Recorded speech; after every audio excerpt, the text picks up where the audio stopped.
18 years ago, the United States faced the deadliest terrorist attacks on American soil in their history. Indeed, on September 11 in 2001, a series of airline hijackings and suicide attacks were committed in New York and Washington, D.C. Of course, the most impressive and traumatic images that no one can forget are the two passenger aircraft crashing into the World Trade Center and leading the Twin Towers to collapse in a total chaos of dust and sirens. Almost 3,000 people died in these attacks. 18 years later, what remains of this traumatic day in the memory of Americans? We asked 3 of our American colleagues to try to describe exactly what they felt when they heard about the attacks and how it changed their daily life as well as their vision of the world. Do you remember where you were on 9/11? I was working at my first full-time job at an investment banking house in Berlin, Germany. And on German TV, they broadcast then live people jumping from the Twin Towers. Well, at first we thought it was a joke. And then when the footage kept coming in, we realized how serious it was. And at the point where the first tower then collapsed, I realized I was standing in a bank lobby with about 300 people who were absolutely silent. Well, I was living in Chicago at the time, and I was actually at my fitness club getting ready for work. There were televisions on, and we were seeing the North Tower on fire with nobody knowing what was going on. And as I was getting myself ready for work, the second plane hit.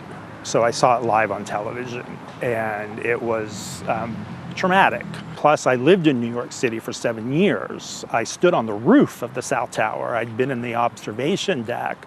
So to, think of them as being gone, it was just unreal. So at the time, I was about 6 years old. So I was very young. I was still in elementary school. The time it really hit me was my classmate next to me said, "Oh, the Twin Towers in New York collapsed." And it was very confusing at the time. I remember coming home later, my mom was very upset, very emotional. But for me, I don't think I quite understood at that age what it meant. I just could tell something terrible had occurred.